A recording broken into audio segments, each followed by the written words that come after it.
আমার মনের ঘরেতে আমি রেখেছি যারে, দু জাহানের বাদশা নবী কামলিওয়ালা রে, দু জাহানের বাদশা নবী কামলিওয়ালা রে।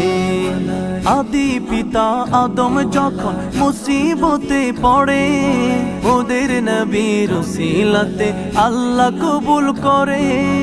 আদি পিতা আদম যখন মুসিবতে পড়ে, ওদের নবীর উসিলাতে আল্লাহ কবুল করে।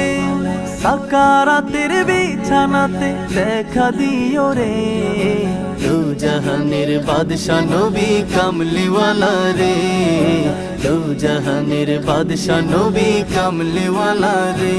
আমার মনের ঘরেতে আমি রেখেছি যারে, দু জাহানের বাদশা নবী কামলিওয়ালা রে।